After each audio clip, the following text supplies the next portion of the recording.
The organ in Bach's time was probably one of the most, or if not the most elaborate mechanism that existed.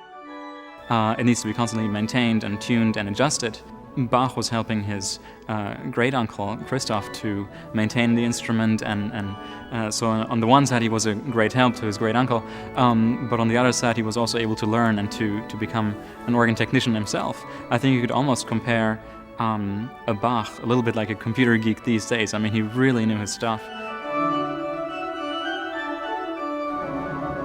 It's very difficult to describe the guts of the organ because it is such a complex mechanism.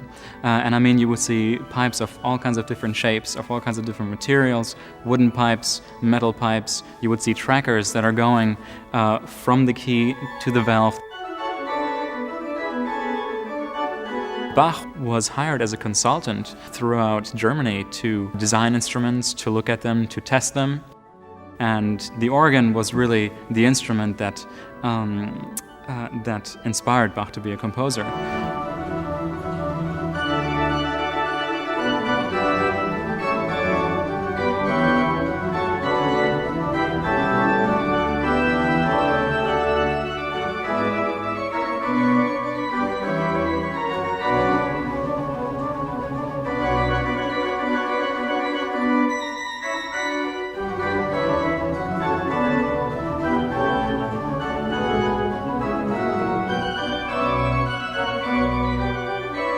If you ever get a chance to travel to Germany, you will notice that the cities have the church in the very center of it, and everything is developed around the church.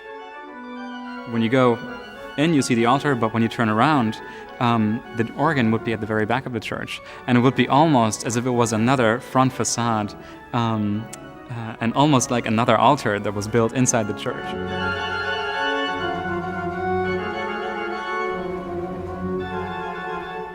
And whenever Bach composed a piece of music, he would sign underneath Soli Deo Gloria, to the glory of God alone. And also, oftentimes he would put a second phrase underneath of it, basically to the refreshment of the soul.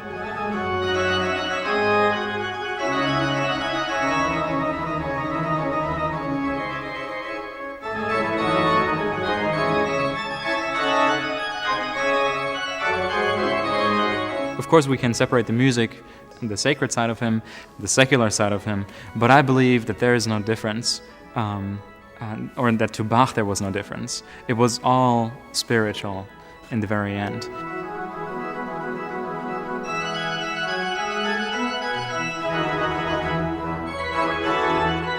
The D major fugue is one of my personal favorite fugues. It is just full of youth and freshness and exuberance. It is quite literally a dance.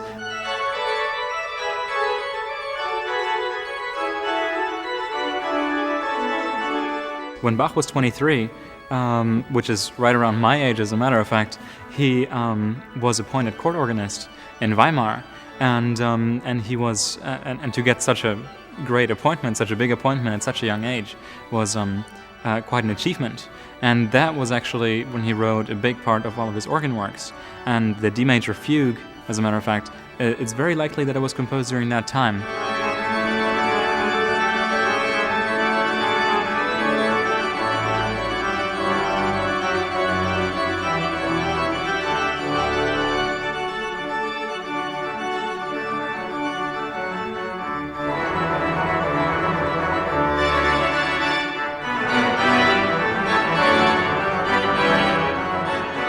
It's very difficult to put into words what Bach sounds like. Lewis Thomas once said that listening to Bach is like listening to a great human mind. Bach's music has, without a doubt, changed my life.